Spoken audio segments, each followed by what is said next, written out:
desafiador, perigoso ao ponto de vista do nosso mercado. Aí você sai com vários insights e depois não consegue colocar nada em prática. Eu tenho meu ritual matinal todos os dias. Nós estamos levando uma experiência de um estádio de Copa do Mundo para ir elevando o nível cada vez mais. Eu acho que a venda ela é uma consequência de um evento bem entregue, né? Quando você tá muito pequenininho, você requer muito mais atenção, né?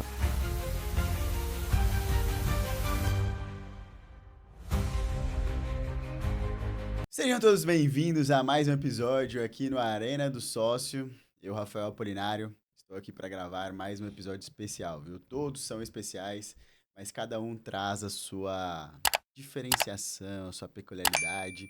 Hoje nós vamos receber um cara aqui que eu tenho um grande carinho, porque nós nos conhecemos porque atuamos ali na mesma segmentação, porém ele está há anos-luz na minha frente, né? Eu falo que eu sou um estagiário dele, estou aprendendo muito. Tava até contando para ele aqui nos bastidores que eu acompanho, né, o conteúdo dele por dois motivos. Primeiro, porque ele transmite muito conhecimento, mas também transmite muito a vida real, o que de fato é, e eu gosto muito disso. Então, com vocês, ele que é fundador da Arte Fiscal, da Equilíbrio Contábil, do Clube Aloy Negócios. É isso aí. Aloy Negócios Internacionais. Quero saber o que é esse negócio internacional que eu tenho acompanhado lá, viu? Com 24 anos de experiência, já ajudou empresas a recuperar mais de 1,5 bilhão, galera. Bilhão, que eu tô falando com bilhão, né? É pouca coisa não. Em tributos, e é criador do Advice Business, o maior programa de empreendedorismo tributário do país. Também ele é empresário, educador e também é casado com a Neia, pai da Isa, e participa ativamente dos negócios. Sua grande motivação diária é ajudar empresas a pagar menos impostos. Seja bem-vindo, Anderson Souza. Que Obrigado, abertura viu? linda, rapaz. Obrigado. Fiquei Sim. agora aqui, até cresci aqui, Essa né? Eu preparei um bom roteiro aqui. Agradeço aí o convite, cara. Pra mim é uma honra estar aqui, tá aí com a galera tua aí dividindo o conhecimento. E vou corrigir aqui, tá? Eu aprendo mais com vocês do que vocês comigo no conteúdo. Vocês me mandam lá o direct, eu fico, olha, isso aí, ele tem razão, ele tem razão. Eu falo que eu sou muito privilegiado, né? Porque cada conteúdo que a gente faz, a gente pode receber ali mais de 100 mil comentários e pessoa agregando na tua vida. E aí, às vezes, alguns a gente descarta, mas tá tudo bem. E isso é muito bom. Então, obrigado pelo convite, vai ser uma honra aí. Você que tá jogando em casa hoje, né? Ah, pois é, né, cara? Eu tô feliz da vida. Tá Tô na casa do povo, Tá né? na casa do povo. Ele que tá jogando em casa por alguns motivos, né? Porque ele que é daqui da ZL, É isso aí. ele que é corintiano, e ele que já fez evento aqui Sim. na Arena, hein? Como foi? Vamos Cara, começar só pra tirar essa curiosidade. Como foi legal. fazer esse evento aqui na Arena? Cara, desafiador, perigoso ao ponto de vista do nosso mercado. E eu acho que o final de tudo isso é a vontade de fazer de novo. Porque o que aconteceu nesse evento aí? Na verdade, da onde veio a ideia, né? Eu frequento muito eventos de contabilidade, né? A parte tributária também. Eu sou contador, né? Então acabo estando dentro desse mercado. E eu tava um pouco cansado, cara, desses eventos que você vai para um local ali, senta, assiste uma palestra e passa em uma hora um palestrante ali diferente. Aí você sai com vários insights e depois não consegue colocar nada em prática, né? Então, eu estava um pouco cansado disso. Eu falei, cara, a gente precisa começar a trazer experiências para dentro do nosso mercado também. Aí, eu pensei, por que não fazer dentro do estádio? E eu lembro que, assim, veio na minha mente até porque eu vi um evento no Único Morumbi. E eu falei, só que eu não vou fazer lá no Morumbi, não. Eu quero fazer no Corinthians. Será que tem um espaço lá? E aí, eu vim conhecer. Tem um espaço maravilhoso aqui. Primeiro ponto positivo era já a estrutura estava tudo pronta, então a gente ia ter ali, não ia ter que se preocupar com tanta coisa. Quando você faz um evento, dependendo do lugar que você faz, tem que ter questão de bombeiros, licenças, tal. Então, cara, a gente já ia reduzir um monte de trabalho e custo também com isso. E aí veio o medo, né? Por que eu falei perigoso? Perigoso pelo sentido das pessoas associarem, né, a questão do Corinthians, a questão da torcida, o Anderson, porque ele é corintiano e tá fazendo um evento dentro do Corinthians. E eu sabia que ali ia ter gente de várias torcidas. Então, nos conteúdos, nos criativos, a gente até tentou deixar muito claro, né, que nós estamos levando uma experiência de um estádio de Copa do Mundo. E não relacionando tanto ao Corinthians para quebrar isso. Mas não teve jeito. Muitas pessoas acabaram entendendo que Ah, não vou porque eu sou palmeirense, eu sou São Paulino e tal. Como outros vieram que tinham vontade de conhecer o estádio e não tinham oportunidade, porque eu não ia vir assistir o jogo do Corinthians. Então, falou, poxa, é uma oportunidade. E aí começou a parte boa. A galera, posso levar a família? Ah, eu posso levar a minha esposa? Ah, meu filho é doido pra ir conhecer. Cara, começou a ter um movimento e os ingressos se encerraram muito rápido. Eram 300 pessoas e a gente encerrou rapidamente os ingressos. E aí veio a parte difícil da história. Era a eleição do Corinthians, da diretoria do Corinthians, foi marcada pro dia do nosso evento. O que aconteceu? Tinha um jogo naquele dia da eleição. Eles anteciparam o jogo pro dia do nosso evento. Corinthians e Bahia.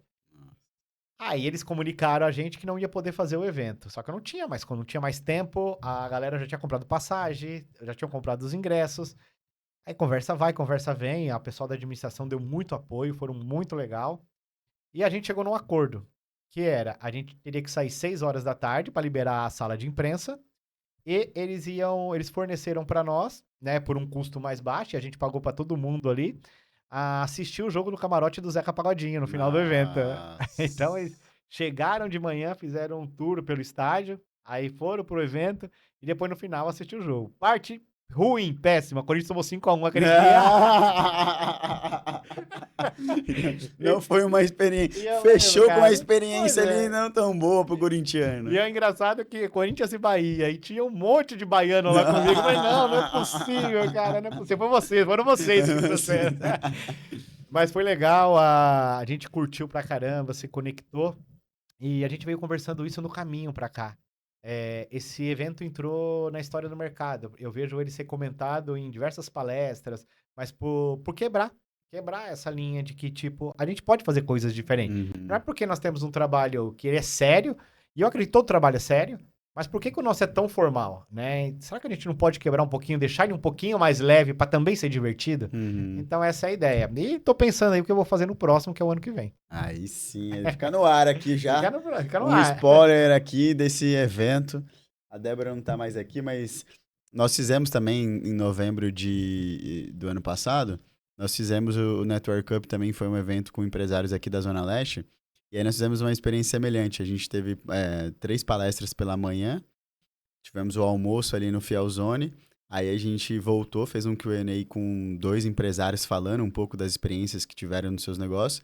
Fizemos um tour pela arena e acabava lá no Bar do Zeca também. Olha aí, que legal. Então, assim, cara, Faz foi experiência, né, cara? totalmente... obviamente, o nosso foi para 90 pessoas, né? Mas foi totalmente disruptivo, teve aquela interação e dinâmico, né? Não ficou igual você falou. Cara, eu, particularmente, hoje, não sei você, mas para eu ir para um evento, cara, tem que ser um baita evento, tem que ter um sentido eu ir. Tem que ser muito meu amigo, viu? Cara, pra eu sair daqui, pra ir lá pra Zona Sul, pra ficar... tem que ser muito meu amigo mesmo, É né? isso aí. O último grande que teve dentro do mercado, de uma empresa de software, não fui, cara. Falei, não... Peço perdão, mas não vou sair. Tô cheio de coisa pra resolver e eu não vejo sentido de sair. E eu vejo que nos eventos... Ultimamente, o que tá agregando mais tá sendo a parte de fora, externa, que é a questão de conexão, do que... Eu acho que a gente precisa começar a olhar mais esse lado, sabe? Eu admiro muito um amigo meu que faz um evento, e pra mim é um dos melhores eventos do mercado, que é o do Contador Revoltado. Cara, vai ter agora, né? Vai ter agora. Um gigante lá na Sim, eu acredito que ele tá esperando ali umas 7 mil pessoas, pelo menos. E por que eu admiro ali? O cuidado que ele tem na produção do evento, sabe? Então, ele assiste todas as palestras de cada palestrante e fala, isso aqui eu não quero que você entregue assim, eu quero que você entregue assim, eu quero que você fala como. Eu não quero que você dê diquinha, eu quero que você fala como você faz. Ah, você vai falar de indicador? Então me mostra como você construiu esse indicador. Então, esse cuidado que ele tem, eu acho que a galera que faz o evento tem que começar também a olhar o que está sendo diferente para ir elevando o nível cada vez mais e não ficar somente num evento de vendas, né? Sim. A galera entrou nesse mundo também. Vou fazer um evento presencial para poder vender algo, para poder criar conexão. Então, eu acho que a venda ela é uma consequência de um evento bem entregue, né? Legal. Acho que é isso. Cara, muito bom, muito bom. Já começamos aí, já falando sobre nosso mercado aí, que precisa desses cuidados e tenho certeza que esse próximo evento será um sucesso, viu, Anderson? Deus quiser. Mas aqui, ó, nós conversamos bastante com empresários, nós entrevistamos alguns grandes empresários aqui da Zona Leste. E nós separamos aqui como se fosse um jogo mesmo, de fato. Legal. Nesse primeiro tempo, nós já começamos ali falando sobre os eventos, né, e tudo mais, mas eu sempre gosto de falar um pouquinho sobre família, sobre o Legal. começo, trazer um pouco da base, Claro. né? Porque eu vejo alguns podcasts que você participou, é muito do, tá bom, como que você fez para É alcançar isso aí. 1.5? Como que você fez? Bem, beleza, isso é legal, a gente vai ter esse momento aqui, mas, cara, eu queria falar um pouquinho sobre a sua família de fato, assim, sabe? Sim. Eu vejo que você é um cara muito família, vejo que você dedica muito tempo de qualidade de viajar, né? De Sim. estar junto ali com a sua esposa, com sua filha. Uhum. E eu queria que você pudesse compartilhar como que você faz para conciliar, né, essa agenda profissional, Sim. né, tão tumultuada com a sua vida pessoal, assim, sabe? Legal. Como que você faz para priorizar, né, essa Bacana. questão? Cara, é bem legal isso, porque assim, as pessoas costumam ver o resultado, né? Mas não vê a caminhada que você ali criou durante aquele percurso, né? Você estava até Uhum. comentando aqui dos bastidores, são 24 anos de experiência, né? Uhum. Dentro da área fiscal, tributária, mas eu comecei a trabalhar com 13 anos de idade sendo empacotador de mercado, né? Então passei Uhum. por auxiliar de relojoeiro, fui office boy e fui construindo carreira dentro do que tinha oportunidade. Na minha época, eu tô com 43 anos, na minha época você não escolhia a profissão, né? Quem escolhia é quem tinha dinheiro, mas quem não Uhum. tinha dinheiro era aonde te davam oportunidade, né? Uhum. Tanto que quando eu fui entrar na área fiscal, eu vi lá tem um lugar aqui em São Paulo, chama Barão de Itapetininga, na rua Barão de Itapetininga, né? Que é lá, eram as agências de emprego. E tava Uhum. lá, auxiliar fiscal. Nem sabia o que era aquilo. Eu falei, mas é sem experiência, então eu vou. Eu já tava no emprego, né? E foi lá que eu construí carreira, que foi a advocacia que eu entrei, né? E você tava Então, com quantos anos nessa época? cara, eu tava com 18, eu tava em 2002, 18 anos. 18 anos. 18 anos, foi em 2002. E foi lá que eu agradeço tudo, assim, boa parte do que eu aprendi saiu dessa advocacia e por um acaso uma plaquinha dentro na Barão de Tapetininga que fez eu entrar ali para ver essa vaga, né? Cara, eu passei muito tempo, assim, da minha vida pro trabalho, né? Uhum. Então Tá eu me casado há dediquei quanto tempo bastante. já? Eu estou no segundo casamento, né? Uhum. Estou há 14 anos, indo para 14 anos com a minha esposa, né? Legal, bastante E eu tempo já. até falo que eu tive as duas experiências, né? E eu posso garantir para vocês aqui, tá? Realmente o que faz a diferença na vida de um homem é uma mulher. Faz total. E eu sou muito grato por isso, por eu ter vivido as duas experiências. E aí eu olho hoje, por exemplo, os resultados do Anderson em 10 anos, são inúmeras vezes assim, maior do que o resultado do Anderson lá atrás. Mas não é a mesma pessoa? Aí eu cheguei à conclusão que não é. Hum. Para cada tipo de relacionamento, você é um tipo de pessoa. E a mulher, ela tem esse poder dela conduzir, ela te orientar. Eu falo que é a bússola, né? Uhum. Então, a hora que você tá desviando ali, ela tem um olhar que a gente não consegue ter. E isso foi muito legal para aprender isso com ela, com a Neia, né, no caso, que ela entrou num momento bem difícil da minha vida, né? E o mais gostoso de tudo isso é que a gente construiu a nossa vida financeira juntos. Então, É, porque quando nós você não tinha tanto, não tinha não tinha grana, não nada. tinha nada. Eu tinha um carro financiado. Eu tinha um carro financiado. Primeiro, o terreno que a gente comprou foi juntos. Com 3 meses de namoro, a gente resolveu casar. Estamos há 14 Legal. anos. Acho que a gente estava esperando se encontrar ali naquele momento. E o que é bacana de tudo isso é que, quando isso aconteceu, eu falei, eu preciso fazer diferente. Porque Uhum. todo relacionamento, eu acho que ele não tem um culpado, né? Uhum. Existem Sim. sempre e alguém falhou. Alguém falhou e às vezes ambos falharam, né? E eu acredito muito que se ambos falhamos, né? E eu falei, vou fazer diferente. E eu comecei a trazer a família também como uma prioridade na minha vida. Então, para mim, por exemplo, não importa. Hoje, para mim, não faz sentido nenhum eu ter o maior resultado nos meus negócios, maior resultado financeiro na minha vida, se aquilo não for condizente para minha família. Uhum. Então, beleza, você alcançou um baita resultado, mas para quê? Qual que foi o sentido disso? Qual que é o resultado que ele trouxe para tua vida? Então, hoje, para mim, é uma questão de prioridade. Então, até a frase que o Joel usa muito, né? O Jojota, que ele fala, né? Primeiro família, saúde, família e trabalho. Uhum. Eu acredito muito nisso. Eu acredito muito nisso. Eu ainda fico ali na saúde, família, ali, para mim, bem forte, pelo meu histórico de vida, por ter passado por muitas dores lá atrás e ter se reconstruído no decorrer dessa jornada.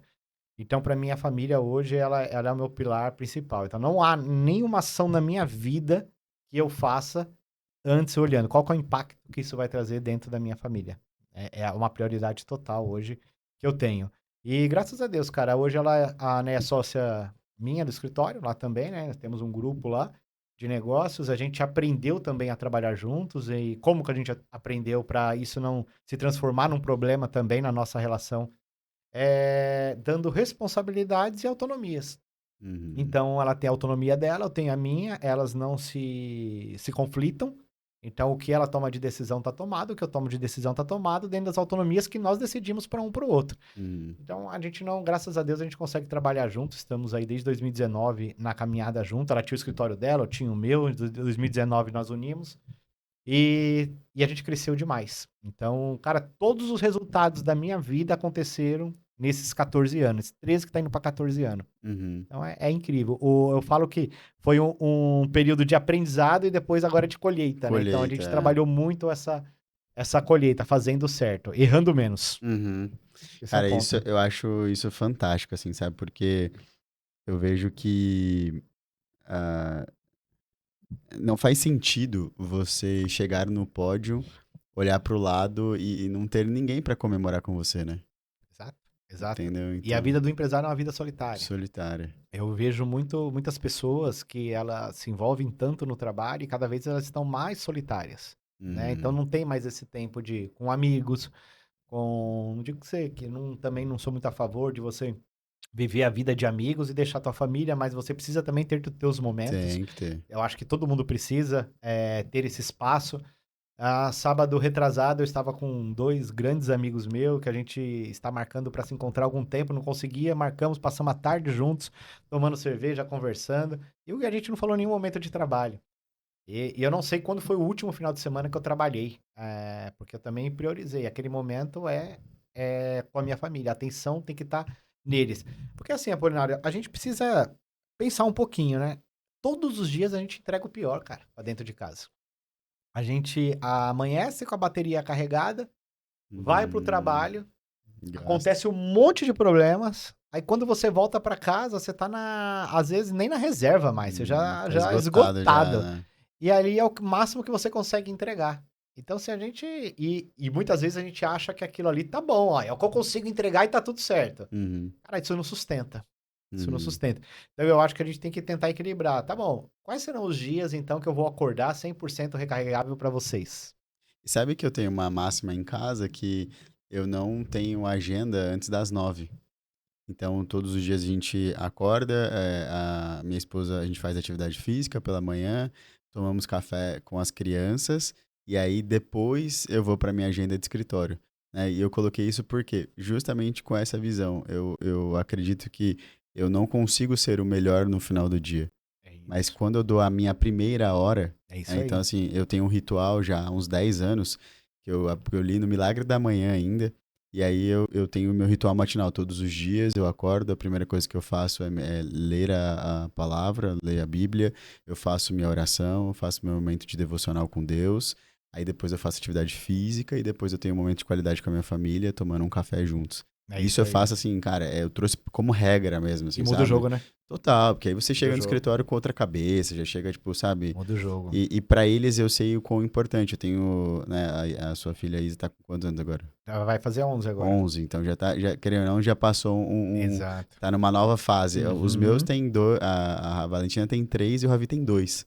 Então, assim, é muito mais desafiador agora, assim, pequeno, né? Porque, obviamente, Perfeito. eu falo que é videogame, né? Vai passando Sim, as fases, mas quando você tá muito pequenininho, você requer muito mais atenção, né? O Ravizinho a exato. gente ajuda, né? Tá desfraldando, ajuda a trocar a fralda, ajuda, né, comer. E agora, assim, cara, mas E é gostoso isso, né? total. Eu falo É. assim, que tem uma brincadeira, né? Que as pessoas chegam e falam assim, nossa, você vai, aproveita que você vai sentir falta dessa fase. Sim. Eu falo assim, não, eu sinto falta dos momentos que eu tinha com ele, não é da fase.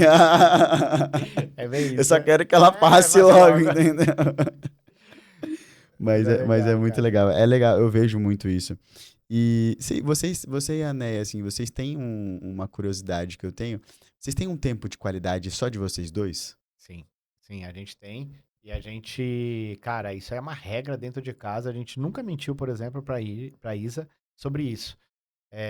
A gente, até durante o ano, a gente faz 2 viagens sozinhos. Que Só eu e legal, ela. isso é E legal. quando a gente sai de casa, a gente organiza a viagem, a gente avisa ela. Quando a gente sai de casa, a gente tá falando, ó, nós estamos indo pra uma praia, sei lá, no Nordeste, nós estamos indo pra tal lugar. Só que esse é o momento do papai e da mamãe. Então você vai ficar em casa, até a tia Andressa, que tá aqui, acaba ficando lá em casa e acompanhando ela ali no dia a dia. E pra ela tá tudo bem. Todo ano ela entendeu isso, que isso faz parte. A gente fala até assim pra ela, ó, você é o fruto, a gente é a É árvore. árvore. Se a gente não cuidar da árvore, o fruto apodrece. É, Então ela leva isso pra vida dela, né? legal. E então a gente, cara, eu acho que isso é primordial. Se a gente não cuidar, a gente fala, ela vai embora um dia. E vai É, sobrar nós dois. Se a gente não cuidar um do outro, cara, já era. eu falo que eu tenho exatamente essa reflexão, cara. Eu falo assim que primeiro, antes dos meus filhos, vem a minha esposa. É isso. Vem a minha esposa, porque se eu não cuidar dela, eu fico sozinho e depois meus filhos vão embora, eu vou ficar Vai ficar duplamente sozinha. sozinho, entendeu? Vai. Duplamente sozinho. Que eles vão, a gente já sabe, Já né? sabe, Vai ter que eu segurar só tô ela. esperando o dia, só tô esperando o dia. Mas muito bom isso, cara. E aí você me contou que antes, né, ao longo desse período inicial, você não alcançou tanto resultado como hoje, né, Sim. já nessa nova visão e tudo mais. Qual foi um aprendizado, assim, que você entrou no escritório lá, começou a cursar, começou a aprender. Quando foi que você virou a chave e falou assim, porque hoje a gente vê um estrategista, Sim. mas lá atrás era um contador. Sem dúvida. Dentro daquele escritório, o que despertou o interesse em você em querer ir para a faculdade e estudar a contabilidade e tudo mais? Uhum. O que você viu naquele ambiente? Depois daquele ambiente teve mais um outro? Teve. É legal essa pergunta, porque ela faz parte de um contexto interessante. Nessa empresa que eu entrei em 2002, era auditoria fiscal, né? O trabalho que a gente já faz hoje, só que não da forma eletrônica que nós temos hoje, era da forma manual. Então, por exemplo, um cliente que nós tínhamos lá era a Fiat. Então, a gente passou meses e meses em Minas, porque a gente fazia a Fiat e as empresas que forneciam para a Fiat. Uhum. Então, meses não, anos lá, porque a gente fazia era pegando as caixas box mesmo, Nossa. olhando papel por papel, olhando no livro. Então, tinha que ter uma equipe fazendo esse trabalho. Só que nós não tínhamos, por exemplo, assim, ó, você vai ficar 2, 3 anos nesse lugar.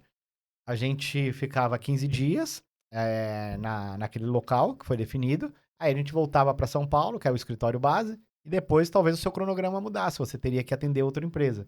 Então a gente não tinha condição de estudar pelo tempo, por mais que ali foi onde eu consegui ganhar um pouquinho de dinheiro. O Uhum. escritório pagava bem, isso era interessante. Cara, eu lembro até hoje que a gente recebia 4 salários no mês. Porque a Caramba. gente recebia o adiantamento, aí depois tinha bonificação, aí depois salário e bonificação. Então o escritório, a área tributária ela é uma área rentável, né? Então Uhum. eles sabiam que já tinha essa questão de você estar fora da família, tal, tal, tal, então eles te remuneravam para segurar o Uhum. colaborador. E então eu entrei na faculdade tarde. Teve uma perda de um cliente muito grande lá, e aí eles pegaram e tinham que dispensar muita gente. E aí qual foi o critério que eles utilizaram para dispensar? Vamos ter que dispensar quem não tem filho e quem não é casado. Quem já mora com os pais, pelo menos tem uma condição aí melhor. Eu sou muito a favor dessa. Eu hoje, olhando, Uhum. tem lá mais de 50 colaboradores, eu realmente avaliaria quem deve ficar e quem não deve ficar. Uhum. Mas tomaram esse critério, e aí eu não tinha filho, não era casado, nada, e eu fui nessa demissão. Só que eles mesmos me indicaram um cliente, que eles gostavam do meu trabalho e tal, e me indicaram um cliente que era deles. Ó, o cara tá precisando lá, vou indicar você lá. E deu certo. Aí eu fui gerenciar um departamento fiscal de uma empresa. Aí eu comecei a faculdade. Aí eles ajudavam 50% da faculdade. Isso eu já estava com 27 anos quando eu comecei a faculdade. Caracas. Aí eu fiz a Só que assim, você faculdade. já entra na faculdade anos-luz na frente dos caras que Cara, estavam. foi muito engraçado essa faculdade, porque aí eles marcavam palestra pra eu dar pra turma. Era muito legal. E aí fiz amizade com os professores. Até hoje a gente troca ideia, troca figurinha, Ah, troca experiência, porque eu já tinha uma experiência na área, né? aham. E foi muito legal. Aí finalizei a faculdade. Aí foi quando eu, trabalhando nessa empresa, eu falei assim, cara, eu quero começar a prestar serviço. E aí me indicaram um freelance. E aí nesse freelance, no primeiro trabalho que eu fiz ali, eu identifiquei ali, tipo, R$ 600.000 num pagamento indevido de PIS e COFINS. Aí o cara pegou e falou assim, cara, eu nunca tirei esse dinheiro da empresa, como que eu paguei esse imposto e tal? Você vai ser meu contador. E aí eu falei, cara, mas não tenho condição de ser o contador. Eu falei assim, eu não tenho escritório. Ele falou, agora você vai ter e tal. E encurtar a história aqui, ele deu toda a estrutura para que eu começasse a coragem, na verdade. Acho que o ponto maior é a coragem. A coragem para começar a empreender. E ele foi meu primeiro cliente, inclusive tá com a gente até hoje. Que é o que você fez o nome do auditório. Isso, o Sérgio Ferrari. Sérgio E aí Ferrari. ele fez, tem até um vídeo nosso lá no Instagram, É, eu vi. homenageando ele. A gente colocou o nome do auditório de Sala Ferrari, Aham. né, para homenagear. Esse cara não sabe o que ele tornou a minha vida, porque eu vim de uma origem que ninguém empreendia, né? Qual que era o nosso sucesso dentro da família? Se você conseguir sua casa própria, se você conseguir se aposentar. Cara, a vida foi linda. Foi linda. E aí eu vim e quebrei essa jornada. Não, vou empreender. Eu lembro que a minha mãe virou e falou assim pra mim: você é um irresponsável, né? Só que assim, eu nem condeno a minha mãe. Foi o que ela aprendeu. Ela também não tinha condição de me ensinar algo diferente daquilo que ela estava passando Hum, naquele momento. E eu falei, cara, eu preciso tentar. Se eu não tentar, eu vou ter a mesma vida que todos nós tivemos, que vocês uhum. tiveram. E ali, cara, começou a dar certo. Comecei a fazer um trabalho, aí aí indicava outro. Só que eu era o cara técnico, eu só queria ser bom tecnicamente. Então eu ficava estudando muito técnica, estudando muito técnica. E eu demorei demais para entender que a gente só consegue ganhar dinheiro quando a gente primeiro vende e depois entrega, É. sabe? E aí quando eu dei esse estalo, e foi tarde isso, porque demorou demais para eu entender esse jogo.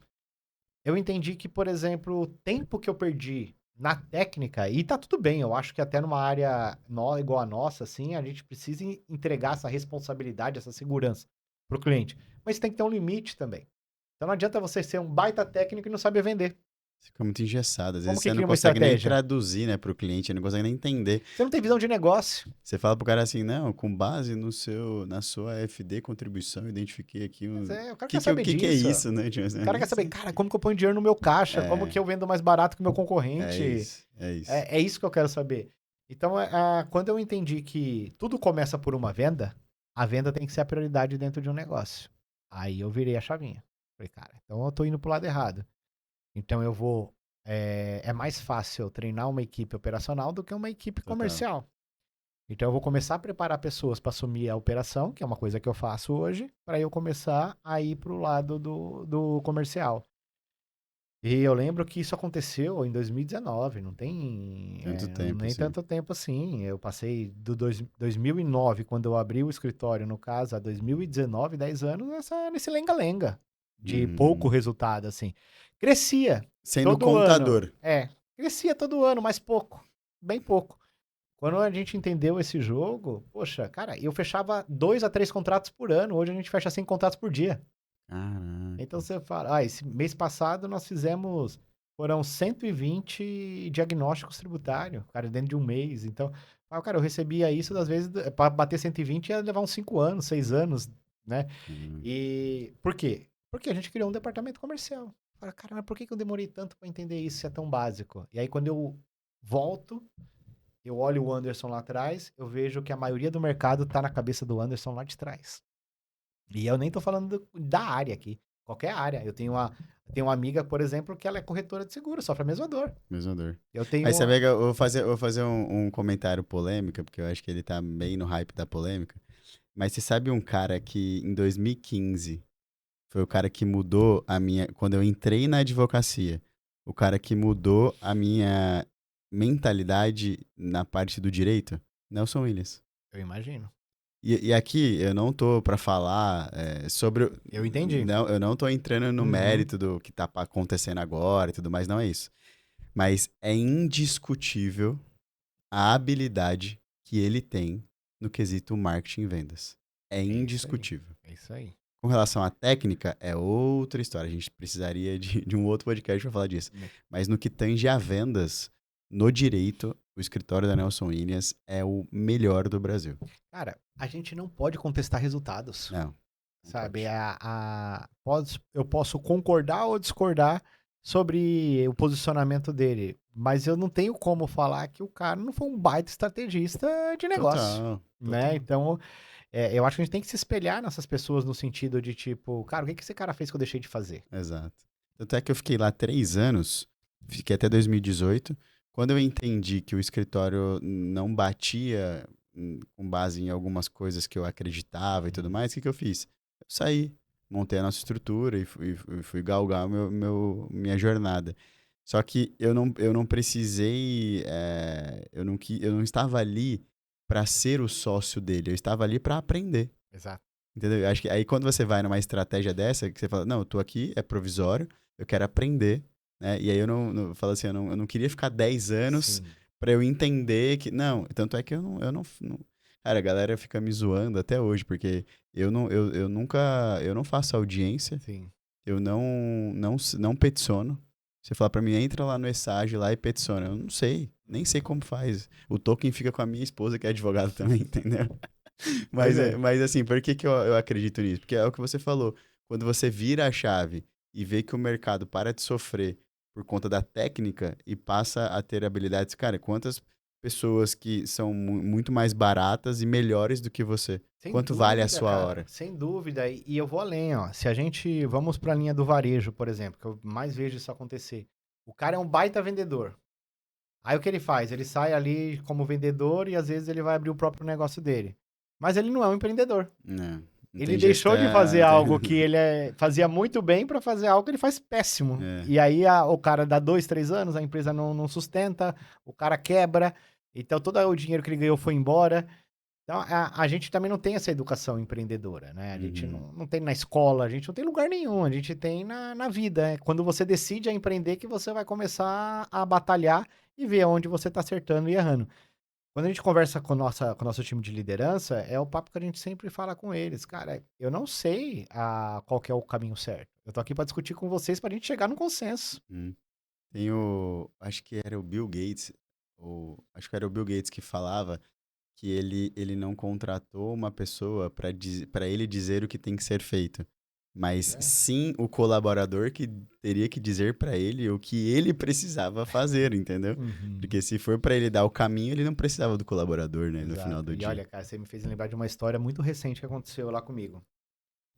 Bom, a minha vida ela é resumida hoje num sistema educacional, que é a minha galera dos Advice, né? Que eu tô até com a camiseta Uhum. aqui. E a gente vai falar um pouquinho Ah, disso que eu boa. separei perguntas sobre isso, hein? A gente tá com a galera do Advice, aí eu tenho o escritório de consultoria tributária, carta fiscal, e tem o escritório de Contabilidade. contabilidade, que é equilíbrio Equilíbrio. contábil. Aí nós temos outros negócios, que é o BPO financeiro e tal, enfim. E tem as palestras, né? Uhum. Que acabo estando aí nas palestras do mercado tributário e contábil. Cara, um dia um colaborador chegou em mim, né? A gente tem um projeto de liderança no escritório, que é uma construção de liderança. Então, uma evolução. A gente chama Lidera Mais. Uhum. E aí a gente criou mentorias cruzadas. Então, um colaborador ia me mentorar e eu mentorava uma outra pessoa. Então, no dia que ele veio me mentorar, ele pegou e falou assim: cara, eu entendo perfeitamente que tudo que você está fazendo é para trazer resultado aqui dentro do escritório, mas você não está conseguindo. Eu falei, por que que eu não estou conseguindo? Ele falou assim, porque a sua presença aqui dentro do escritório é o que vai fazer a diferença para essas pessoas chegarem no que você quer. Eu falei, cara, mas se eu também não for lá pra rua, eu não trago cliente, como que eu faço? Né? Aí ele falou assim, você já fez dessa forma, faça da outra e vamos ver qual foi o resultado. Eu tô num projeto de liderança, eu não posso ir contra o Uhum. projeto, por mais que eu não concordei no momento. Uhum. Falei, cara, esse cara vai me tirar uma receita da minha vida, sobre palestra, sobre educação, porque eu vou ter que me conectar mais dentro do escritório. E na minha percepção vocês estão lá para que eu possa fazer isso. Exato. Você é o meu suporte. E aí, cara, eu fiz o que ele pediu. Esse ano nós tivemos o melhor resultado da nossa vida, que superou os resultados que eu tinha fazendo esses outros negócios. Então, qual a lição que ficou para mim, né? Tipo, cara, ali, um ensina o outro. Não tem o Anderson maior do que ninguém. Eu tô ali para aprender e hoje para mim é muito claro, eu tô ali para aprender com todo mundo. Então, se alguém vem me dar um feedback, eu fico atento. Cara, onde eu posso melhorar nisso? Onde eu posso melhorar nisso? Foi bem legal. Isso aconteceu recentemente, cara. Você sabe que eu vejo essa divisão de energia, ela como ela é muito prejudicial. Eu vou falar também, eu tô vivendo ainda esse momento. Eu fiz eu fiz basicamente um ecossistema e criamos ali 7 empresas. Legal. E aí, contabilidade, a consultoria, jurídico, o BPO, a Legaliza, que é uma empresa que eu até comentei com você lá, de inteligência Uhum. artificial. Só que o que acontece, cara? Quando você tem 7 frentes, você precisa de 7 Isso aí. motores trabalhando para Isso aquilo aí. ir crescendo. Se Senão vai ficar você, parado. se não, um aqui tá a 20 por hora, está a 10, ou tá 100. E aí, o que eu entendi? Eu cheguei pros meus sócios, até tava em Araçatuba, eu cheguei pro meu sócio e falei assim, cara, eu acho que a gente precisa centralizar um pouco mais e algumas operações precisam ser incorporadas. A gente precisa executar dentro de um mesmo braço e a gente precisa unir mais as forças, porque a gente acabou criando muitas frentes e pulverizou os sócios. Uhum. E aí, quando eu cheguei, eu falei assim, cara, tá errado, a gente tá dividindo energia. O que a gente tem que fazer? Trazer a energia para perto, que é o que o seu colaborador falou. Se você estiver aqui dentro, você vai fazer o É isso negócio aí. engrenar muito mais forte do que você ficar lá fora, entendeu? E que a gente não tem a mesma força que você tem aqui dentro, Perfeito. entendeu? Então, assim, veio muito de encontro com o momento que eu tô vivendo isso, eu tô vivendo isso. E aí eu falei assim, cara, a gente precisa. E aí é muito legal, entrando já dentro desse tema, quando a gente pega ali o Anderson contador, que tinha ali, né, aquele braço, aí vem em 2019, e aí você muda a mentalidade, passa a ser um estrategista, passa a ser um cara muito mais de negócios mesmo. Como foi para você? A gente sabe que dentro do mercado contábil, o cliente ele acha que você tem obrigação Sim. de fazer recuperação tributária. Aham. Quando você criou a arte fiscal, foi muito com essa mentalidade de assim, cara, cliente, olha, é o seguinte, eu entrego para você essa vertical. Essa outra vertical não está dentro do escopo de trabalho, entendeu? Como foi para você criar essa outra vertical e ver que a arte fiscal possivelmente, eu vou Sim, chutar, fatura muito mais muito mais. do que a própria Sem contabilidade. dúvida. Hoje é o nosso maior faturamento tá na arte fiscal. Vamos Com bem começar com menos esses de. dois, só com essas duas verticais. Então, com bem menos pessoas. Com bem menos pessoas. Mas como foi pra você, assim, entrar nesse mercado e conciliar essas duas frentes, Legal. do contador e da empresa de consultoria que recupera?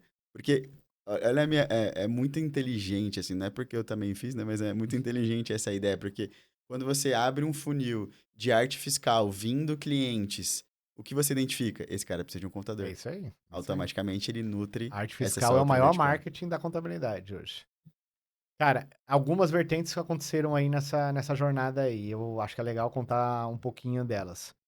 Primeiro de tudo, eu nunca trabalhei em escritório de contabilidade, eu vim de escritório de advocacia. Uhum. Quando eu abri o escritório de contabilidade, foi o primeiro escritório de contabilidade que eu trabalhei. Então Uhum. eu imaginava o que era um escritório de contabilidade. E até 2018, quando eu fui num evento do Rogério Famelli, no ABS, Conheço hoje é um demais ele. amigo meu hoje, né? Na época eu fui lá, primeiro evento de contabilidade que eu fui na vida, levei até meu sócio na época, eu já tinha um sócio. Falei assim, vamos lá conhecer o evento, vamos lá, sabendo que a gente nunca foi e tal, vamos lá. Fomos. Aí era a primeira palestra do Pedro Neri, desse evento, É, né? O Altair também tava ali no hype, do foi muito legal, hoje todos contador amigos, né? contador do Youtuber, YouTuber. Aí a gente. Aí o Edilson Júnior entrou no palco e falou assim: cara, na minha contabilidade, os clientes entram ganhando dinheiro. Ele entra, eu faço uma recuperação tributária dos últimos 5 anos e já coloco o dinheiro no bolso dele. Isso faz eu fidelizar ele por um bom período. Eu também faço, eu pensei, né? Eu tava ali assistindo, eu falei assim: ah, é normal.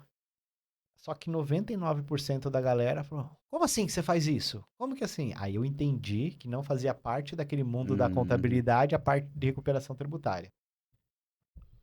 Fui no café, comecei a conversar com um e com o outro para ter a certeza. Não fazia. Cara, eu saí com 2 decisões daquele evento. Para mim foi um evento muito divisor de águas na minha vida mesmo. Eu saí com 2 decisões. Primeiro, vou criar um canal no YouTube para poder gerar esse conteúdo para contabilidade. Que foi ali que foi criado o Café Tributário. Uhum. E hoje, até hoje ele existe. E saí com outra vertente. Que eu peguei e falei assim, cara, eu não estou vendendo isso para os meus clientes. Eu tô entregando isso de graça. Aí eu saí e falei assim, eu preciso montar uma outra empresa para poder justificar por que que eu não vou cobrar nessa. Então, durante muito tempo, a arte fiscal ela foi um logo na parede. As mesmas pessoas que faziam o trabalho da contabilidade eram as mesmas que faziam do tributário. Mas na hora de vender, eu vendia como um grupo. Então, eu tenho a empresa de consultoria e tem a empresa de contabilidade. Até a analogia que eu usava, e uso até hoje, eu falo, cara, contabilidade é o clínico geral. Eu vou resolver todos os seus BO aqui de dia a dia. Então, é o clínico. Você pediu o exame, na hora que vem o resultado, você vai para o especialista. A arte fiscal é especialista tributário. Então, eu não consigo te entregar lá na arte fiscal que eu entrego aqui, e vice-versa. E aí, os clientes antigos foram tendo um pouco mais de dificuldade, a gente foi negociando um pouquinho dos percentuais, nos trabalhos novos, ó, então aqui eu cobrava 20, mas para esse cara era 5, 7, mas era uma receita que eu já não tinha. E aí eu comecei a ter, e eu comecei a gostar desse jogo. Eu falei, cara, isso aqui vai ser maior do que isso aqui. Só que qual o erro que eu cometia? Toda vez, e você foi muito feliz quando você falou, entrava uma empresa para eu fazer um trabalho de tributário. Quando eu entregava o resultado, ele falava, eu quero que você assuma a contabilidade. Porque eu quero um contador assim. Aí eu colocava o cara lá dentro.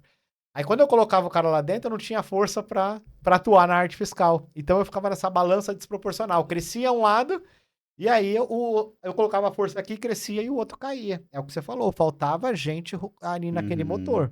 Cada um cuidando de um motor. Aí a gente separou a operação mesmo. Aí sentei com meus sócios, falei, vamos separar, vamos criar agora definitivamente uma empresa com operação direitinho e a gente vai medir os resultados de cada negócio. E aí, cara, com foco, e eu até dou esse exemplo nas palestras, se a gente não entender que a gente precisa dar o foco, não vai vir o resultado. É como se eu pego uma franquia, sei lá, uma Lindt da vida. Nem sei se a Lindt é franquia, mas vou pegar a marca porque vocês devem conhecer. Cara, um baita chocolate. Pra mim, um dos melhores chocolates que tem. A Lindt, Dengo, cara, não tem o que se falar. Copenhague, legal. A marca é boa, a marca vende. Top. Eu vou no melhor shopping de São Paulo. Vou lá no JK. O shopping mais aí requisitado é o JK e o Cidade Jardins, talvez ali. Beleza. Escolhi o melhor shopping, escolhi a melhor marca, vou e não abro a loja. Cara, eu não vendo. Eu vou falar pra você, esse podcast pra mim vai estar sendo quase uma consultoria de graça aqui, porque assim... Cara, porque assim, eu não vendo, aí eu falo assim, aí depois eu vou, abro a loja 2 horas e falo, cara, aquela loja não me dá resultado, eu vou desistir desse projeto. É óbvio que não vai dar, não tem ninguém tocando essa parada. Então hoje, toda vez quando eu vou fazer uma criação de um novo negócio, cara, o meu plano de negócio, a primeira pergunta é, quem vai ser o responsável por isso?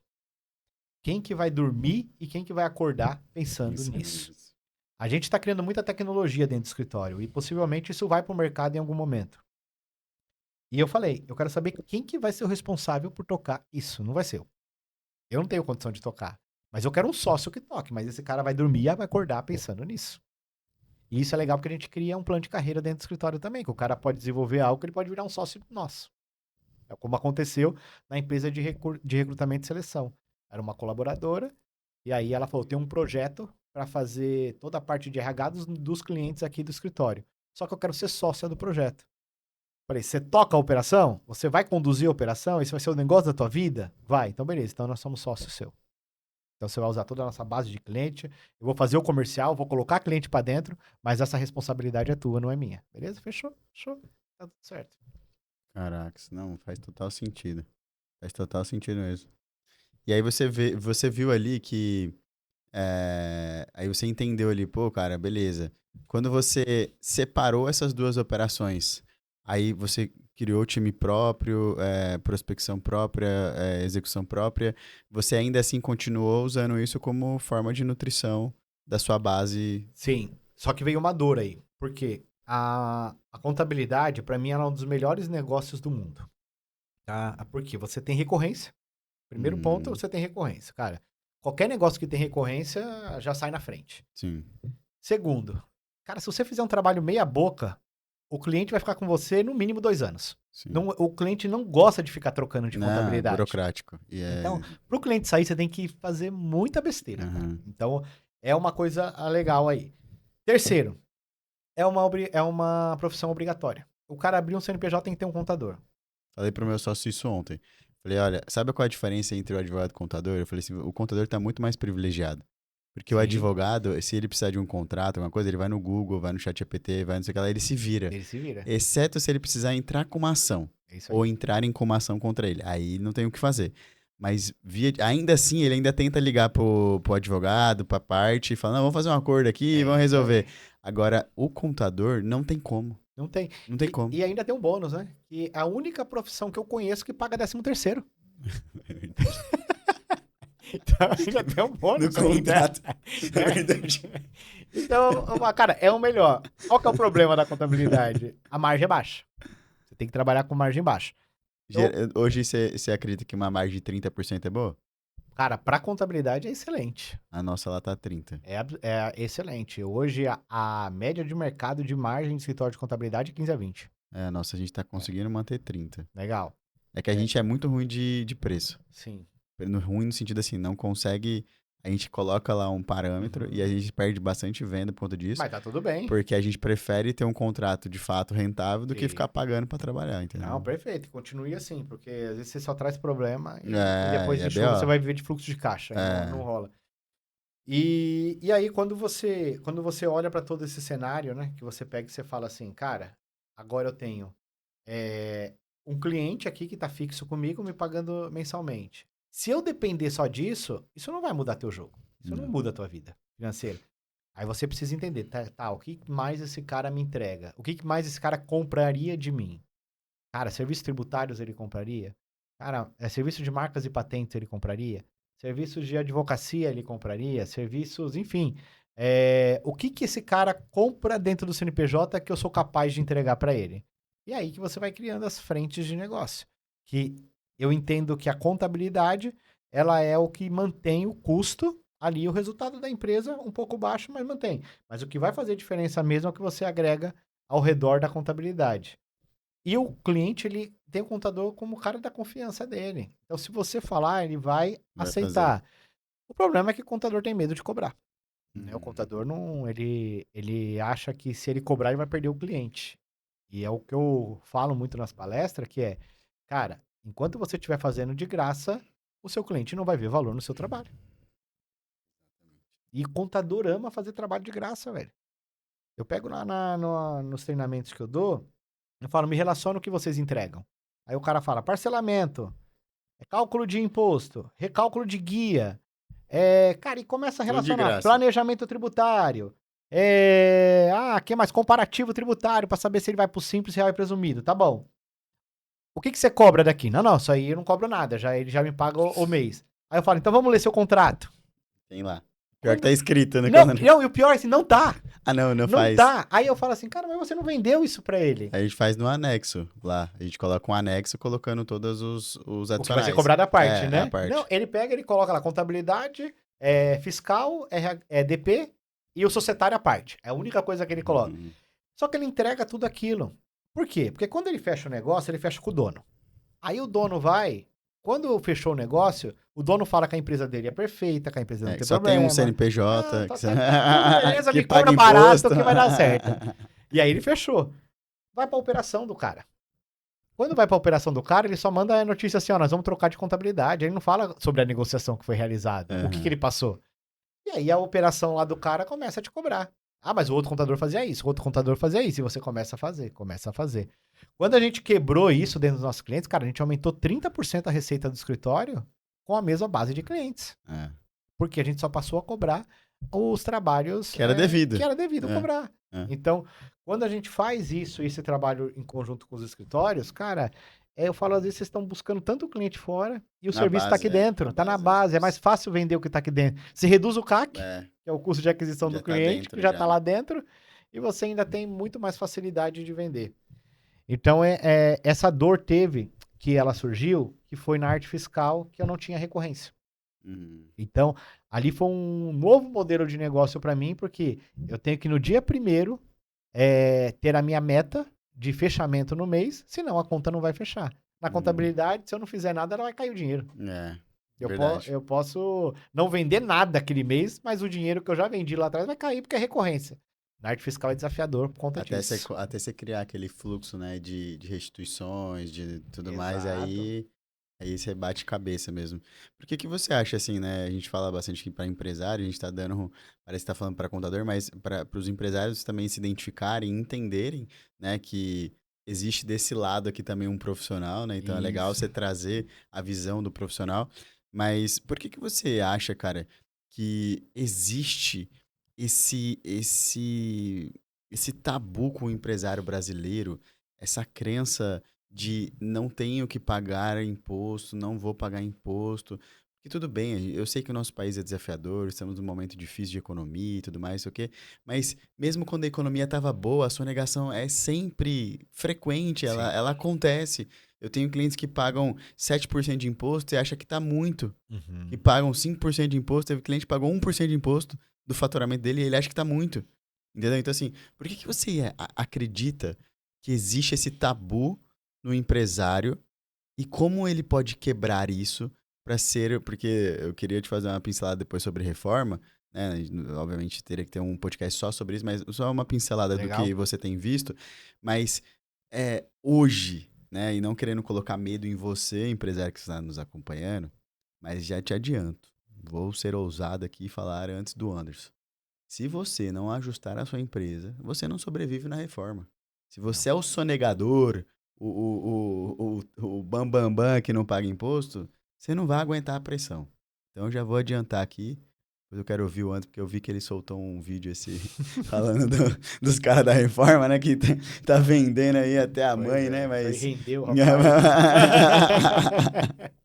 Mas por que que você acredita que esses caras são tão Legal. sonegadores e não quer sair dessa cadeira? Cara, primeiro eu acho que isso é uma questão cultural do nosso país, né? Acho que todo o histórico que nós temos, até envolvendo a corrupção, o histórico de que isso a gente não vê o retorno, eu não vou dar dinheiro para esses filhos das mães. Então, Hum. isso é o que a gente acaba ouvindo o tempo todo. Filha das mães ainda fui aqui, né? Porque a gente tem que segurar, Ah, né? Não é bem polido, isso que né? a gente Polido. ouve, né?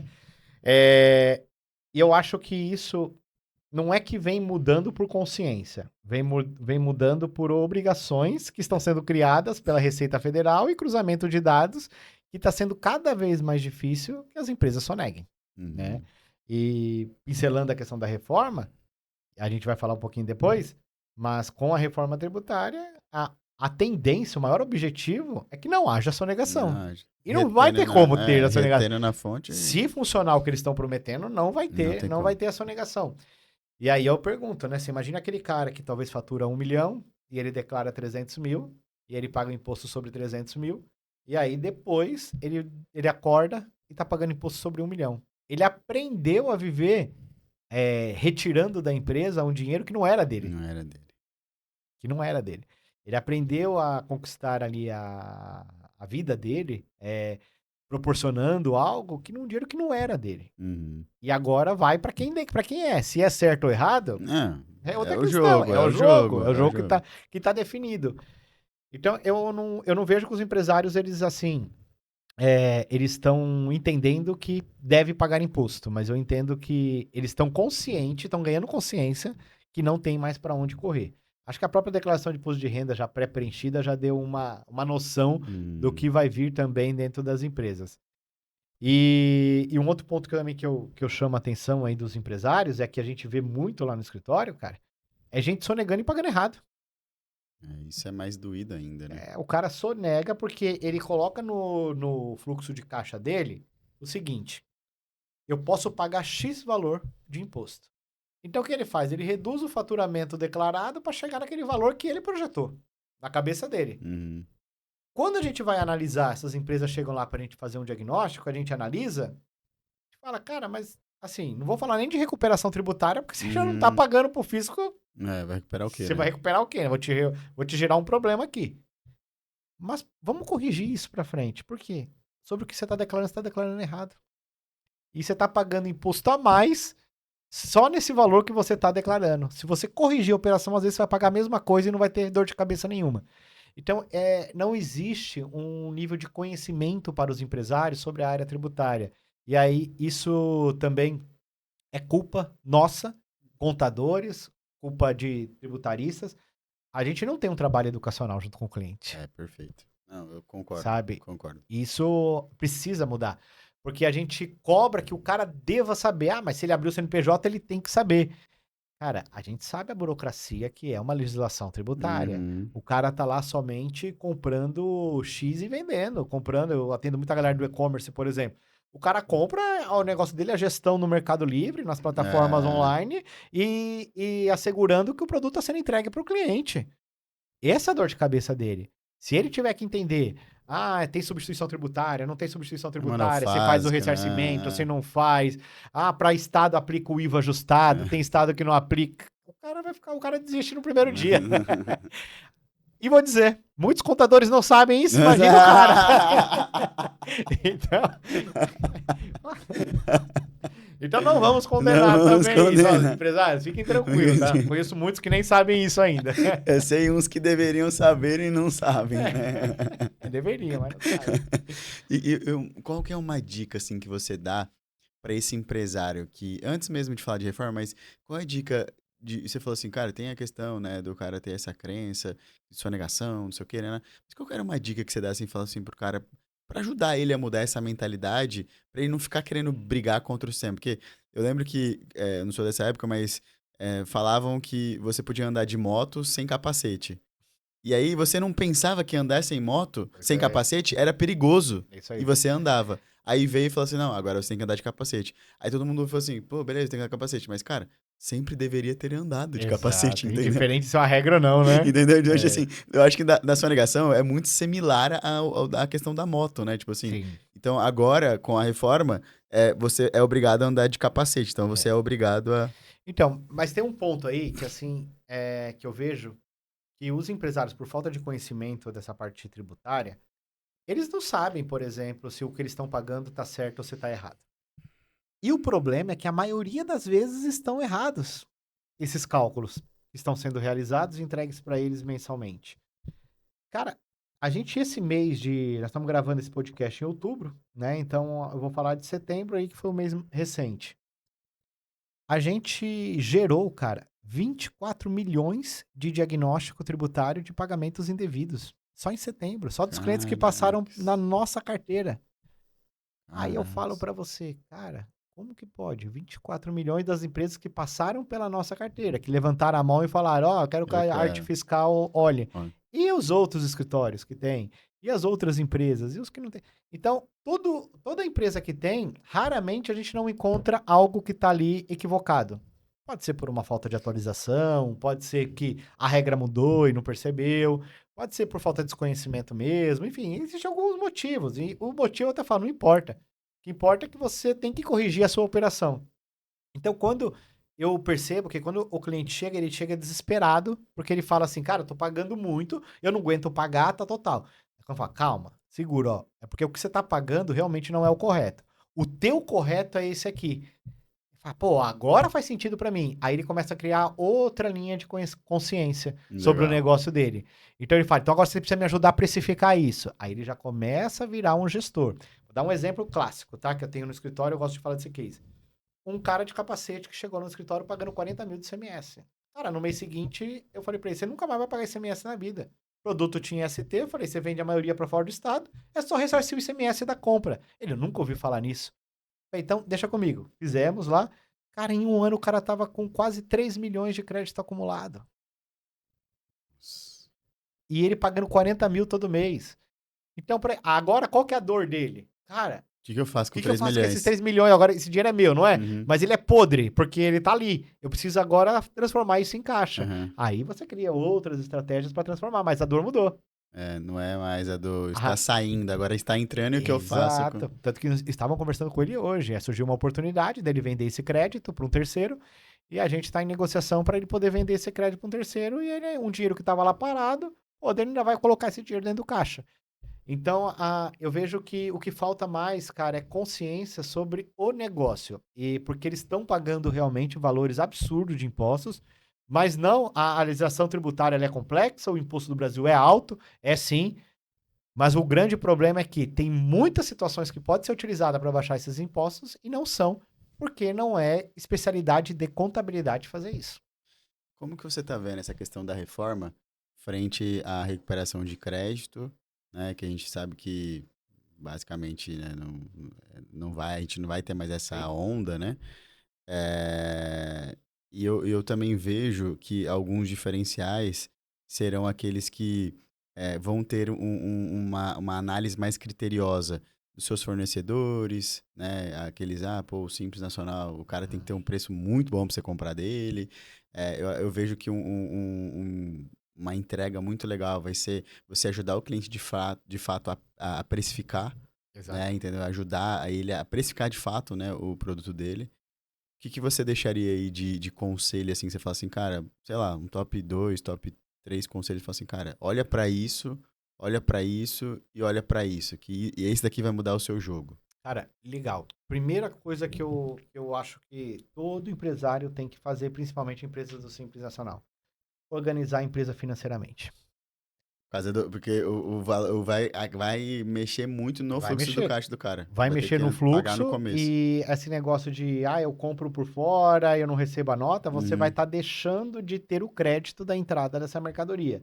Mesmo quem está no Simples Nacional, vocês vão ter a escolha de ter um regime híbrido, que é, eu tô no Simples, mas eu vou recolher IBS e CBS, que são os IVAs aí, o IVA dual. Agora, eu posso também escolher só recolher pelo DAS. Qual que é o problema? Que quando eu vou recolher só pelo DAS, eu não tenho crédito de nada. E eu não vou repassar esse crédito para o meu cliente que eu estou vendendo. E se você estiver vendendo para um cara que precisa do crédito, você não vai vender. Não vai vender. Então, se você vende para um CNPJ, você não vende para um consumidor final, no caso, você vai ter que repassar esse crédito. Então, você não vai ter opção de não escolher fazer pela reforma. E aí é o problema. Imagina, você está comprando e não está tendo crédito. E tudo que você está saindo está debitando. Seu imposto vai lá para a altura. Então, o primeiro ponto é organizar a casa. Cara, eu tenho nota de tudo. Tudo que eu compro é comprovado. Está sendo registrado. Está em nome da pessoa jurídica. Conta de luz, telefonia. Está no nome da pessoa física, nome da pessoa jurídica. Preciso tudo no nome da pessoa jurídica. É hora de organizar. Organizou a casa, não consigo fazer isso sozinho? Faça com uma empresa de BPO financeiro. Como, por exemplo, você tem a tua. O cara pode vir, contratar tem a você. Sua também, solta aí já o marketing aí já. Tem a minha, tem a tua, tem um monte no mercado, mas tem alguém que vai resolver o teu problema. Alguém vai resolver esse negócio, né? Tem que resolver. E quando você organizar isso, sua vida vai ficar muito mais fácil, tá? Porque você vai entender que a reforma tributária não é algo complexo. Ela é algo que realmente ela vai ganhar uma facilidade. O problema vai ser a transição, né? Eu acho que vai ser um jogo muito estratégico. Sim. Tipo assim, você pensa lá, o cara tem um contrato, a gente até colocou já isso daí no nosso contrato, né? Mas a questão do livro de imposto, né? O cara, você deixar aberto pro cara, tem um cliente meu que já veio desesperado. Ele falou assim, eu já negociei um contrato até 27. Eu falei assim, cara, o que você colocou lá numa cláusula falando, livro de imposto, tal, que você pode renegociar, pode repassar o valor e tal, porque isso daí também vai ferrar. O cara que venceu em 10 meses, o cara venceu em 10 parcelas ali, 10 parcelinhas de 100, Perfeito. mas aí o imposto foi 10%, já debitou ali R$100 na fonte, ele recebeu 900, e ele ia ter que ir arcando com aquilo lá, entendeu? Um caso muito claro do que você está falando são as locações, que hoje não pagam o ISS, porque não está na lista de serviço, e agora vai ter que pagar lá a CBS lá também. Vão sofrer também. E a IBS, né? Vai ter que pagar uma coisa que eles não pagam hoje. Então, precisa prever nos contratos e tudo mais. Então, eu acho que essa organização, para mim, é o carro-chefe. E depois essa simplicidade que vai trazer, eu acho que a transição vai ser mais complexa, né? Eu acredito... primeiro que eu não acredito nos prazos, tá? Sendo muito franco com você. Eu não vi uma obrigação da Receita Federal que não teve uma prorrogação. Veio o Regularize agora, né? Nem o MIT. Nem o MIT. E aí os caras me colocaram ali um cronograma. Eu acredito que a reforma vai acontecer, isso eu não tenho dúvida nenhuma. Os caras já investiram muito dinheiro nisso. Eu só não acredito nos prazos. Eu acho que primeiro é uma cortina de fumaça, vai trocar PIS e COFINS por CBS, então 6 por meia dúzia, da onde vai continuar indo. Eu acho que o jogo mais complicado vai começar lá em 2029, quando a gente fala dos estados, né, que daí troca o ICMS pela IBS, começa a transição. E aí, 2033, se tudo der certo, começa 100% reforma tributária. Vamos imaginar que não teve prorrogação nenhuma. Cara, aí eu acredito que mais 5 anos para o split payment funcionar. Que é o split payment, é onde vai ter ali o split do pagamento, né? Então você pagou, já vai reter o imposto e vai o líquido para você. Então você não vai ter essa opção de declarar ou não declarar. Pagou via máquina, meu amigo, já era. Já comeu. Já era, já foi o imposto pro fisco. Uhum. Então eu acredito que nesse momento nós vamos ter uma virada no mercado contábil. E daí as empresas vão analisar outros tipos de profissionais. Porque elas vão precisar do contador com uma expertise maravilhosa, negócio, né?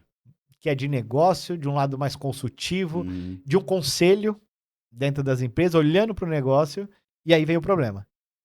Pouca gente vai estar pronto para isso. Mas aí você já jogou uma bola muito fácil para mim, viu? É. Tô falando pra você tá jogando muito fácil as perguntas para eu te devolver, que aí a gente já entra na sua parte educacional falando um pouquinho sobre o Advice Business. Sim. O que é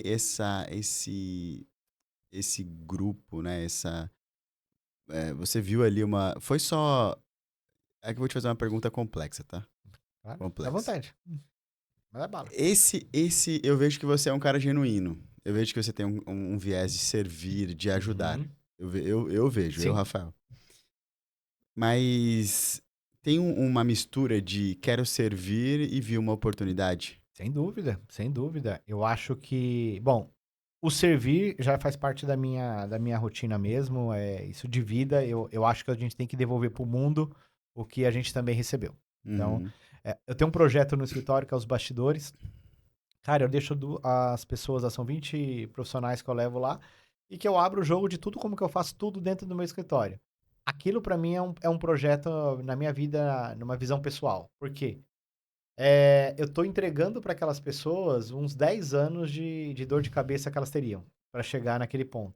Então, isso faltou na minha jornada. Então, Ter alguém para pegar na mão. Cara, cada imersão que eu faço ali, eu me sinto que eu entreguei um pouco mais ali pro mundo, sabe? E aí eu falo, cara, ali vão crescer pessoas, eles vão contratar mais e vai melhorar a vida de um monte de gente.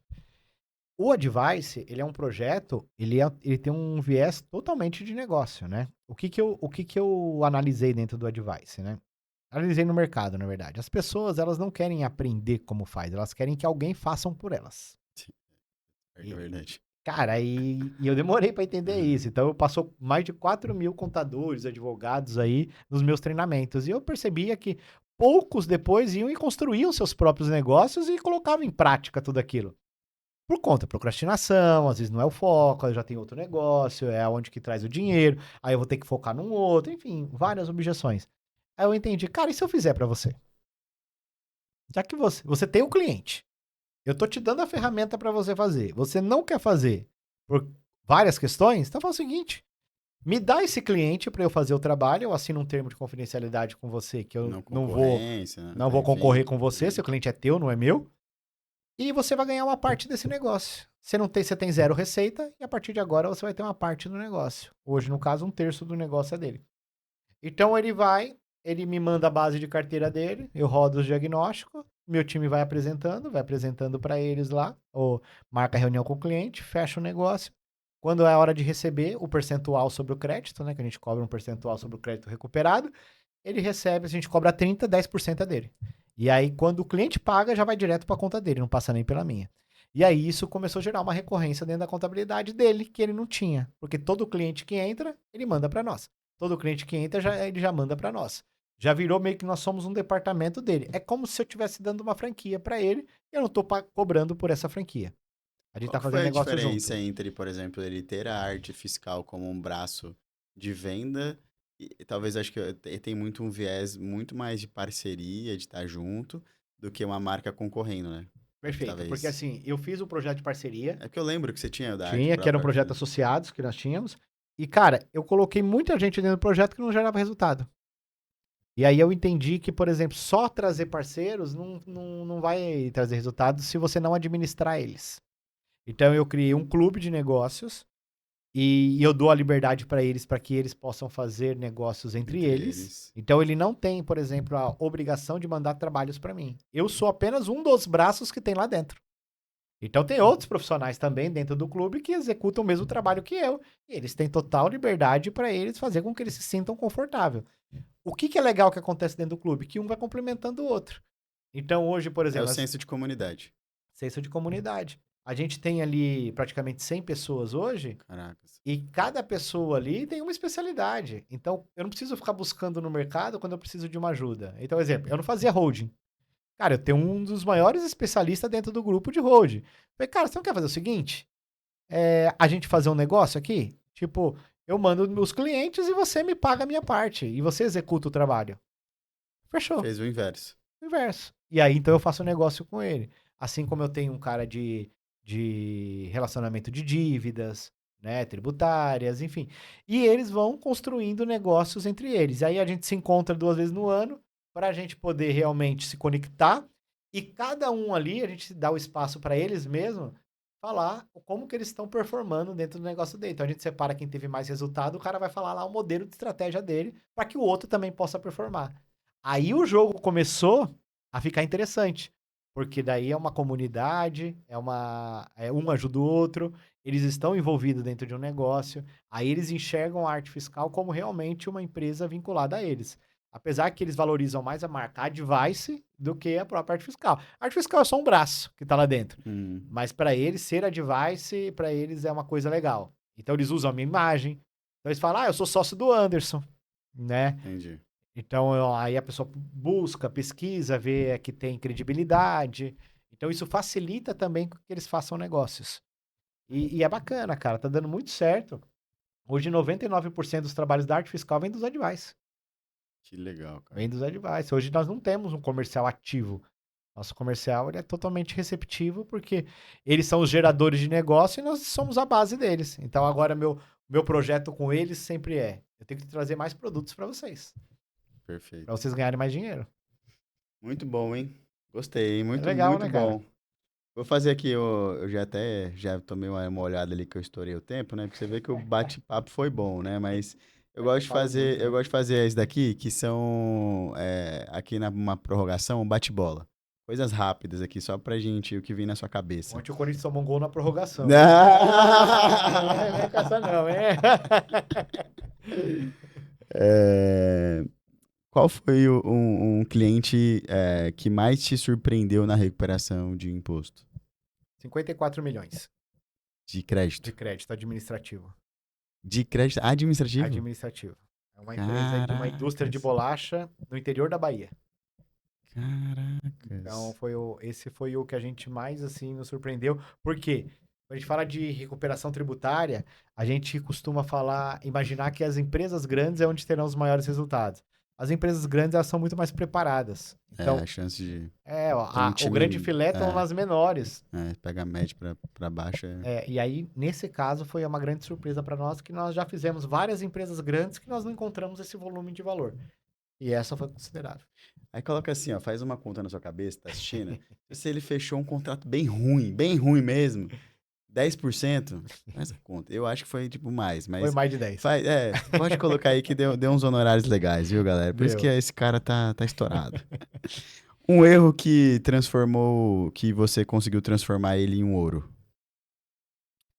Cara, eu acho que o maior erro que eu cometi na minha vida, assim, que hoje eu falo que foi um grande aprendizado para ser a pessoa que eu sou, foi ter tomado uma multa de 240 mil quando eu estava no início do escritório. Aquela multa ia quebrar o escritório porque eu não tinha esse dinheiro para pagar a multa. E por que eu tomei essa multa? Lembra que eu falei de casamento? Uhum.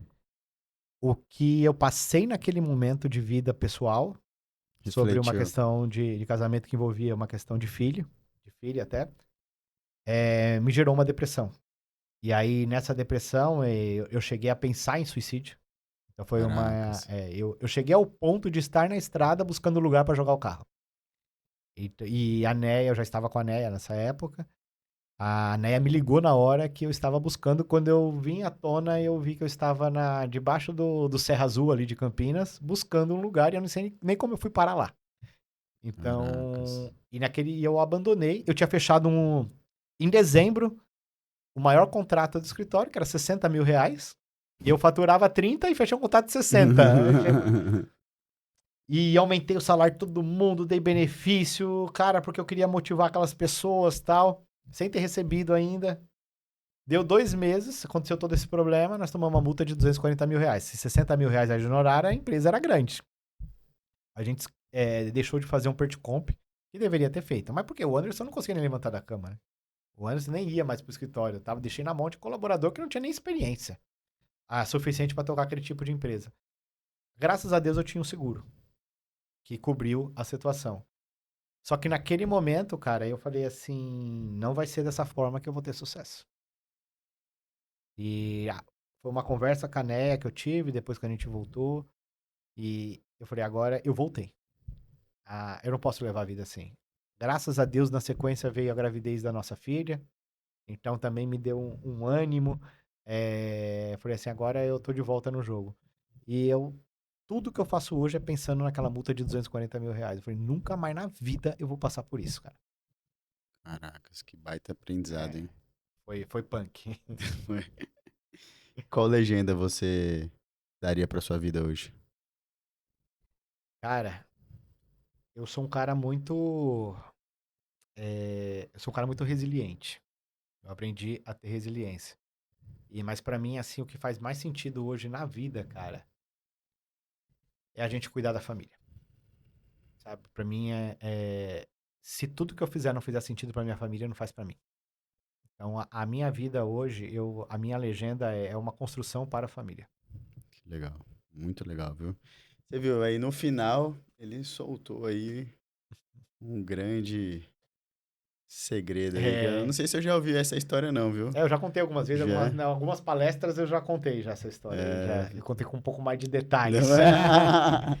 Mas muito legal, viu? Cara, espero que você tenha gostado desse Pô, episódio. gostei demais, cara. A gente passou aí, né, Gu? O Gu ficou olhando ali, passou uns 17 minutos, mas porque tava muito legal, viu, Gu? Pagar adicional aí, né, Gu? Eu deixaria mais aqui, mas vou livrar você hoje, viu? Hoje... Mas, cara, obrigado mesmo, Obrigado, viu? cara. Obrigado por ter Obrigado aceito, você, obrigado por ter imagina. compartilhado. Espero que tenha sido legal. Muito legal, cara. Eu muito sempre bom. falo que quando as pessoas vêm aqui, o mínimo que elas têm que sair daqui é mais leves. Então, um bate-papo legal, uma coisa leve, Sem não é dúvida. chata. É sempre bom, né, a gente parar um tempinho para falar um pouquinho da nossa vida, a gente relembrar momentos importantes que nos trouxeram até aqui, né? Então, hoje eu sou uma pessoa que eu vivo da gratidão. Pelos momentos bons que eu passei e pelos momentos ruins. Então, acredito que são forças que vão criando para que a gente chegue mais forte. Setembro foi um mês muito desafiador. Eu tive 3 problemas sérios. Um relacionado à minha filha, graças a Deus foi resolvido. No segundo, nós estamos resolvendo, que é na questão societária do escritório. E um terceiro, que foi uma cirurgia da minha esposa, que nós tínhamos alguns medos pelos exames, mas que graças a Deus ela fez a cirurgia também e acabou. Então, isso vai deixando cada vez a gente mais forte pra gente seguir o jogo. Então, obrigado, vai criando cara. uma envergadura, musculatura, né? Então você vai aí. lidando com as coisas de uma forma mais leve. Vai ganhando maturidade, né? Maturidade. E onde a gente encontra você? Legal. Lá no Instagram, @Anderson Souza Oficial, no YouTube, no canal do Café Tributário. Então tem 3 vídeos lá toda semana pra galera. Lá no YouTube eu costumo fazer conteúdo voltado ao empresário mesmo, estratégia tributária para o empresário. Então vocês vão ter bastante conteúdo lá. E no Instagram é o dia a dia da gente. Legal. Vou falar pra vocês, ó, segue lá, acompanha mesmo, porque eu, de fato, eu assistia muito os vídeos dele lá no começo e indiquei, inclusive, para alguns colaboradores que entravam lá no comercial. Então eu falei, cara, olha os vídeos desse cara aqui. E aí, então, assim, tem muito conteúdo de qualidade lá, então segue sim, que vale a pena. Eu super indico. Legal, obrigado, viu, cara? Obrigado pelo convite. Espero que você tenha gostado, cara. Foi bola, muito legal. Demais. Você tá na casa do povo, né? É isso aí. Tá na casa do povo. Aqui a gente tá bem. Tá bem. Espero que vocês tenham gostado, espero que vocês tenham ficado até o final desse episódio. Mais um grande episódio aqui pro Arena do Sócio. E eu vou deixar aqui no ar, né? Quem será o nosso próximo convidado? Fiquei sabendo que ele é do segmento de relógios. E ele tem trazido muitas polêmicas sobre relógios Rolex, relógios verdadeiros e falsos. Então eu vou deixar aqui no ar quem será o nosso próximo convidado. Comente aí nos nossos comentários. Segue lá no Arena do Sócio Cast, nosso Instagram, Arena do Sócio Podcast, lá no YouTube, no Spotify. E nosso podcast está crescendo cada vez mais, viu? É novo, viu? Legal. É um projeto novo que nós fizemos aqui junto com o Hub Fiel, que é um espaço aqui da Arena, né, da Neoquímica. E aí nós dedicamos tempo aqui para falar para empresários, trazer histórias, para que você, empresário que nos assiste, possa se sentir ainda mais engajado, ainda mais motivado e utilizar todo o conhecimento dessa galera. E hoje aqui o Anderson deu aula, então eu espero vocês no próximo episódio. Valeu! Valeu, obrigado, gente.